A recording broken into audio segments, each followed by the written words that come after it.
Welcome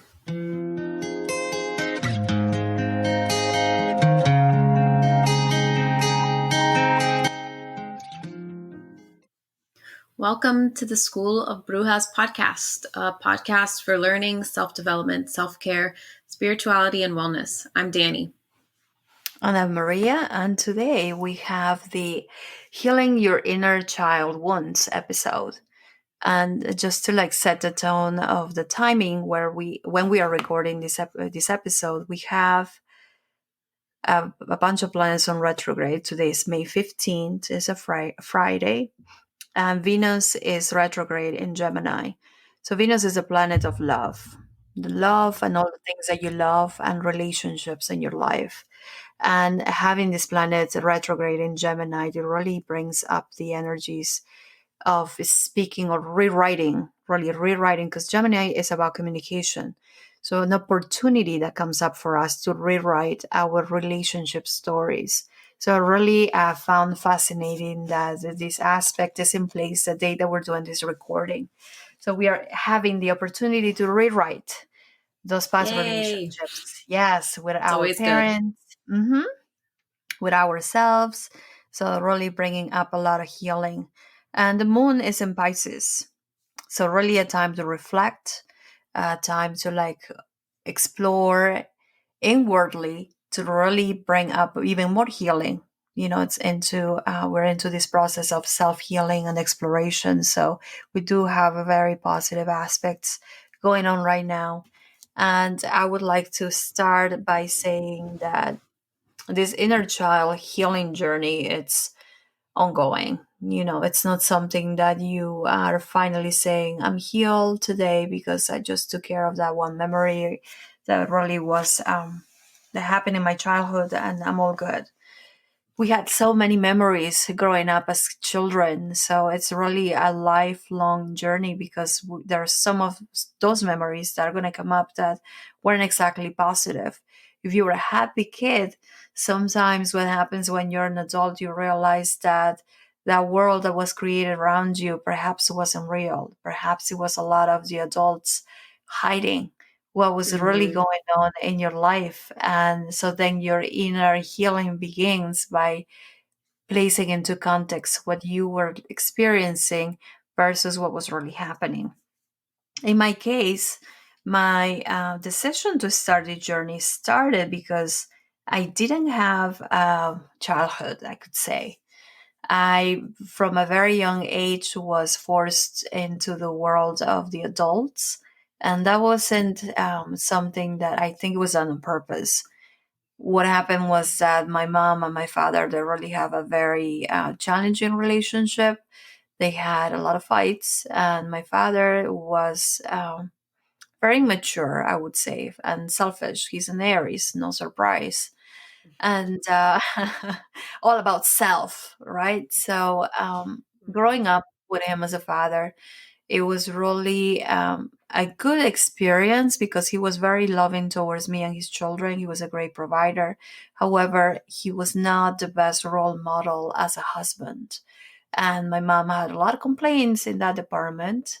And the reason why I'm telling that I didn't have a childhood was because I was aware of what was going on between mom and dad from a very young age. She wasn't explicitly sitting me down and telling me all the stuff that was going on, but all the conversations about my father's indiscretions were going on in spaces where I was playing and I was eavesdropping in a way what was going on with mom and dad. Also, my mom, she's a Scorpio, so whenever she got emotional and cried, she really let those tears run. And I was like, why are you upset? And just knew something was going on with mom. And then just really pay attention to the dynamics in terms of my father, my mom, and what was going on there. So my childhood was kind of like stolen in a way because I was really aware of the relationship dynamics a lot more than I would be of let's have a play date. I have a hard time in terms of like being playful. I'm not very open. I'm not a playful person. I'm more of an introvert because I took the time to like really, just observe just observe and process what was going on. And a lot of those fights weren't like, something that you enjoy, obviously. And I'm a Pisces, so I cried a lot. And then when I told Niela that, she started to laugh because she has a lot of Pisces in her house. And she understands. Mm-hmm. And it was very emotional, to the point that later in life, teenager ages, I was definitely very nervous. My nervous system was very taxed because I didn't know if my mom and my dad will have a fight. And my way to compensate all of that was by studying. I study a lot and became a nerd so that dad and mom will have something good to talk about, because they had so many fights that I was like very, very unconsciously doing that I wanted to bring something to my house that will be a reason for them to be happy, both of them happy, both of them uh, bringing peace, if you if you would say. And yeah, so I was really nerdy, a very nerdy kid, like study a lot. I didn't have a problem with it. I mean, my best friend was my dog, and up to today, my best friend is still Shiba. So things haven't changed much. Those are just like my nature too, as a Pisces, that I'm like really I like to spend a lot of time and like spirituality, and sometimes I like to like really have a lot of time for myself. But that inner child wound really became very clear as I was having experiences in my marriage. First marriage was definitely something that I kind of marry a guy that mimicked my father because he also had indiscretions. And when Mm-hmm. I got separated from him, I said, well, number one, I'm not my mother. I'm not her. I'm not going to live the rest of my life with somebody who doesn't make me happy. We didn't have children. We never did. And that was another reason why I said, like, really, my mom always said that she was with my father because of us, her kids. But I don't have any kids, so I really don't have to like put up with this guy's nonsense. And also, I am not my mom, and I refuse to carry on this this karma and repetitive story that keeps going on in my family, because obviously the same thing was going on with grandfather, who used to serenade other women, and grandma will be upset and she will disappear into her farm. And back then things were a little bit more hush hush. We're talking about my grandparents, so it's like what, 60 plus years ago. Mm-hmm. But all of those things that really played into my family line, I decided one day, well, I'm done. I'm just really done. I am not in the same position as my mom or my grandmother. I had a degree, I had a job, I was very independent. I was in a different era too, where a woman was allowed to divorce, didn't have to carry the stigma of being divorced. And I didn't have any kids, so I said, like, you know what, I'm done with this dude. He's not good to me, so what the hell am I doing with him? And that's how I knew that there were a lot of things going on, not only in my childhood, but really generations back. So that's a little bit of intro as far as, my inner child healing, that, carry a lot of those programs that I started to run in my life as a married woman. Yeah, and it's cool how you tied that back to your ancestors, and that is kind of a good point because we always think about our ancestors and all the things that we inherited from them and the positive things, but some of us like really hold our ancestors up to like a very high pedestal, and we don't actually ever learn from the mistakes that they made. So that's probably one of the biggest lessons that you can get out of this if you're in the same situation or in something similar, is that if you've had these patterns before in your family history, that you can recognize them and you can change them. You don't have to be doomed to like repeat the same story. Yeah, definitely. And it's also empowering. I just felt that I don't have to repeat the same story. I wasn't my mom. I'm not grandma. This is a whole different millennium. And I said, fuck it. I'm out of here. And that's pretty much how it went down. And surprisingly enough, when I finally told my parents that I was separated, living on my own, my mother's reaction was, "What did you do?" Like putting the blame on me, right? Mm. Mm-hmm. My father's reaction was, "Are you okay?" So Interesting. it was like, oh my God, I just like really had a hard time processing that reaction from my mom. But I also had, it took me a while to understand why she said what she said. But I think that because she really wanted to know that, that I was okay, that for her, security meant being with a man, being in a relationship. Mm-hmm. So that kind of like said, like, what did you do? Is like you fucked it up. Like, what did Yeah. you didn't supposed to leave? And that put her into that space of fear. That's kind of like her deal, her issues, not mine. Yeah. However, my father, being who he is, being all the paternal and very protective energy, he just wanted to make sure that his little girl was okay. And he asked me, like, how are you? Are you okay? Did he do something? Because the first thing he wanted to do was like send my brother over to like kill him or something. But very, very macho approach and a very different reaction. But Mm. also in the same things, and that kind of like brings me to the four agreements, is that we react from that space where we are. My mother's reaction wasn't something that at the time I took personally, but I had to process and say, like, why would she say that? She didn't care about what happened. She didn't ask. She just went into attack and said, like, what did you do? Thinking like, but from her experience, that was something that she would never done, because that meant that she will be vulnerable. Maybe at the time she couldn't get a job and support her two, three kids. I mean, they had all different ages in terms of like when my mom was saying that she was going to leave my father, and that never happened. But also, it was it was a whole different experience for my mom versus me. And for me to say and stand in my power to say, I am not my mom, I am done with this guy, he's not good to me, and I'm out of here because I left. um, that was something that she wouldn't approve in a way, because she's thinking, oh my God, you are now not protective. Who's going to protect you? Like, I needed that male energy around me to protect me. And for her experience of life growing up, I guess she needed a man to protect her, right? Yeah. So that took me a while to process and swallow and chew some more. And then maybe because it's just something that comes back, and then you say, like, why people react the way that react. And 100% of the time, it has nothing to do with you, it has to do with their own experiences.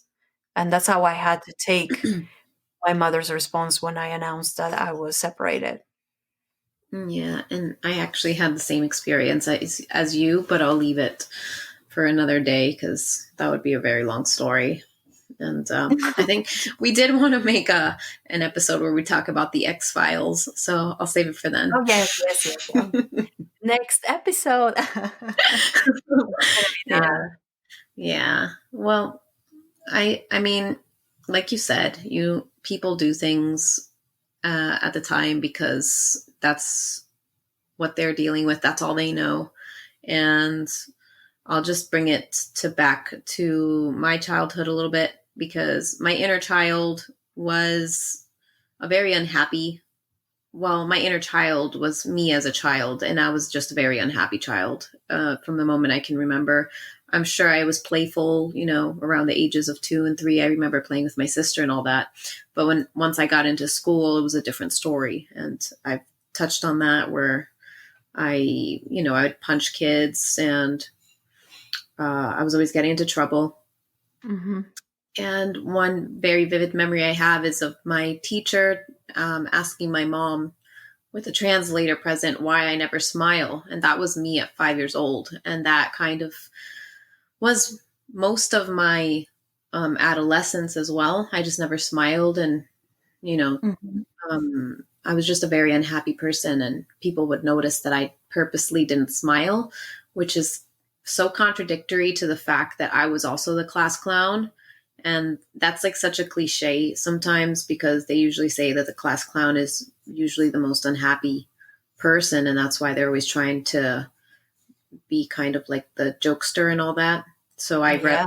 I really resonate with that. I was voted class clown in middle school in my yearbook. And I was not a very nice class clown either. I was a mean little bully, and I was always putting people down. And I really, if I could go back and do things over, I would choose not to hurt other people. But I was the person hurting other people just because of how miserable I was. And at the time, I just didn't know any better. I had no way to cope with my emotions. So I lashed out on everybody. And then the moment that really began to change my life, which is something that is probably a little bit taboo to discuss, is when I was around 21 years old. I had my first experiences with cannabis. And those experiences that I had with my sister and with my son's father, I now look back at, and in the moment I didn't realize it, but those experiences really helped me to become the person I am today. Because when I was under the influence, I allowed myself to laugh so much that it was like cathartic for me, and I would just go on these laughing fits. And I had probably been bottling up laughter my entire life. So it was all coming out. All of the moments that I could have laughed, or I could have enjoyed, or I could have been playful, now was the time where I would just laugh and laugh and laugh. And it felt like I was laughing for hours. And it was really a fun time in my life. And I would never change that. Hmm. It allowed me to like open up the doors for me becoming more open-minded. And because I think I went through that experience, I was able to come to a decision where I was able to take a yoga class in college. And I honestly don't think I would have been comfortable enough with myself to have gone and taken that class had I not had that previous experience with cannabis. Because now I was becoming somebody else. Even though I couldn't recognize it at the time, I was slowly becoming a different person. I was basically coming out of my shell. And as the Yeah. years go on, I get more and more, come out more out of my Relax. comfort zone. Yeah, relaxed, definitely.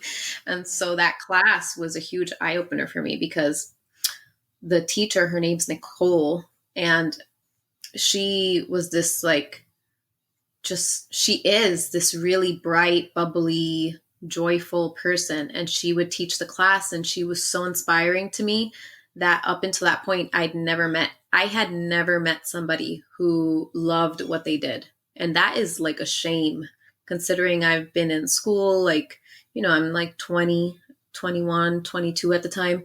I had never met somebody who literally just loved what they did. And she loved teaching yoga. She was also a math professor, but she loved her job, and you could tell. And it's not because she said it, it's because of how she interacted with me. It's how she interacted with the class. It's how Hmm. she came across to me. She was just like a completely different person that I had never met this type of archetype before. And it just clicked in me that I think I need to do yoga now. So she like inspired me to find a studio. And then I ended up taking classes there. And then I ended up taking a teacher training there. And then I ended up making friends and building these relationships. And all of that happened because I just naturally started to open up and allow myself to be playful. And now I'm just like the most playful person that I know. I'm always having a laugh about something, and I'm Yes. generally a very giggly person. But I'm a witness of that. hmm it took me a long time to get there. And I distinctly remember looking in the mirror one day and talking to myself and saying, I am happy with the way my smile looks. I don't know how I said it, but I was looking in the mirror and I was looking at myself smiling and laughing, and like I was happy with myself for like the first time ever in my life. And it was just crazy to me. And I know there's obviously a lot of other issues that I still have to deal with, But the fact that I allowed joy to come into my life was extremely transformative. Like that completely changed my life. And it's because I slowly like just let and allowed experiences to happen without me trying to control them, without me trying to hold back. I would purposely like clam up and just like want to be angry and just want to blame people. And I just stopped doing that. I mean, I obviously had more help even further down the road, and did like a rewriting course in Mexico where it's hard to explain, but you basically go back to your childhood and you rewrite Mhm. a memory that you have been telling yourself, um, and it's causing you pain. Instead of looking at it the way you've always looked at it, you rewrite it to look at it a different way. And so I did that as Yes, well. And you were talking about exactly. rewriting The your Venus and childhood. Gemini. Yeah. It's exactly the Venus and Gemini opportunity that we all have to rewrite the Yes, relationships from our past. we All all do. relationships. Yep. Absolutely. And it's not easy. And that's where people get stuck, is they think, "Oh, I'll just tell myself it wasn't that bad." But that's like kind of a denial. You have to actually look at it a completely different perspective.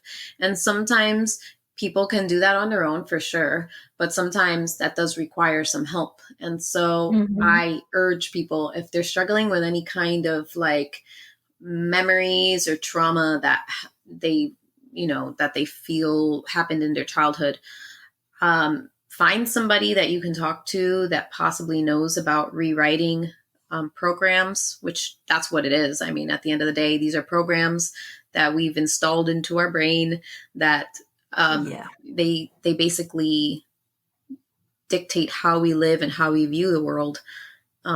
It doesn't have to be that way. And I'm 100% confident in saying that had I not gone through all these experiences, I possibly would not be having this like really awesome experience I'm having now. And maybe things would have changed, but maybe not that much. Like I could be a completely different person, but you have to want to change, is what I'm getting at. You have to know that there's a way and that you can find the way. And that if you hear somebody saying, "Hey, there's a way you can do this," go and find out for yourself, like what that could be for you. definitely there. I what I'm really doing as you were sharing all experience as far as transformation and rewriting and also the energies that we do have available to us. Yes, seek for help whenever the process is very difficult and maybe your experience was very traumatic. So definitely look for somebody that can help you. Professional Mm-hmm. help sometimes it can be the best investment that you can do in your life because Yes. that is like releasing so much weight that you've been carrying for so long. And you could too benefit by bringing the healing to the present. And the card that I pulled for today is the forgiving and learning. As you Mm. release and heal the past, you experience more love in your present moments.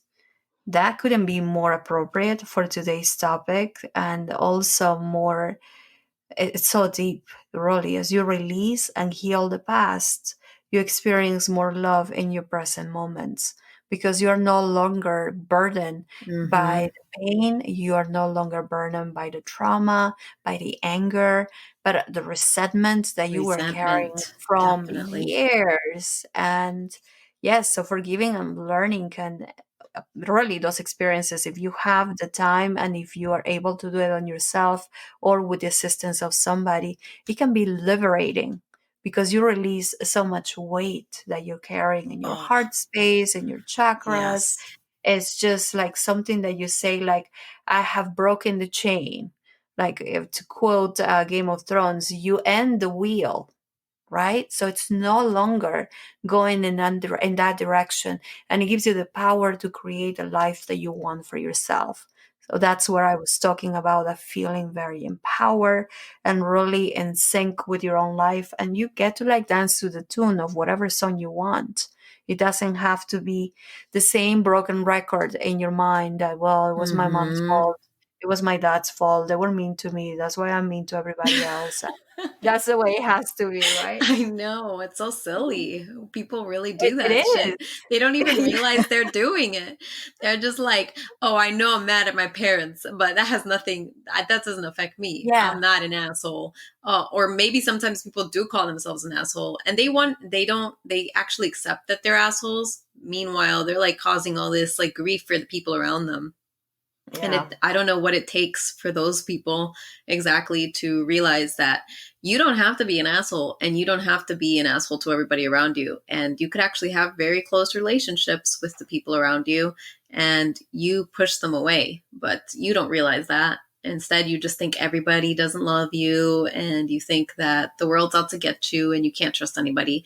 But Hmm. usually the root of the problem is in your own self. And I just wanted to like bring this up really quick, but both of us are massage therapists. And I was just thinking of so many people who walk around like with horrible posture and like super tight muscles and all that. Hmm. Another way to kind of release trauma from the body is through massage therapy. And a lot of people, especially who are resistant to touch, who don't like people touching them or who don't like hugs, Hmm. they would probably benefit the most because we store so much trauma in our muscles and in our posture and in our, how we hold ourselves in our bodies. And so working through that pain that we hold in our muscles can sometimes release trauma as well. And that's, I don't know. I just wanted to throw that in there. Yes. Since you're talking about body work, there is an amazing book that I would like to recommend to everybody, and it's called "The Body Keeps the Score: Brain, Mind, Mm, and Body in the Healing of Trauma."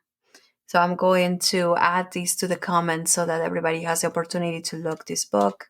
It's about $11 on Amazon and maybe help you explore a little bit of those wounds that you carry in the body because you feel those trigger points mean mm-hmm. something. Definitely. Definitely. Postural alignment, definitely how you carry yourself. You can tell what a chakra is out of balance just by looking at somebody. Are you protecting yourself? That's why your shoulders collapse in because you feel like somebody is going to hurt you and disappoint you. So you're protecting your chest. It's definitely so much more that we can really talk in terms of like how is it that your body tells a story. And this is for sure a good source for that information.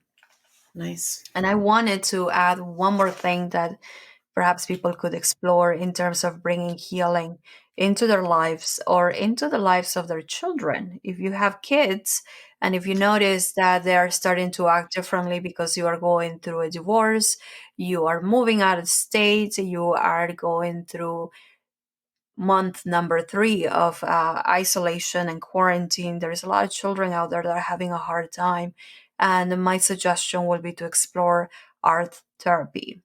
There is this one particular quote that I recently heard this week, and its art is to console those who are broken by life.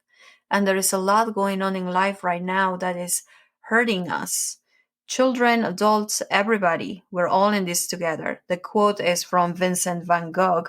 And as you know, he was really messed up as he was. So no, no doubt that this quote comes in to reassure that yes, sometimes life is hard, it's painful, but find an outlet.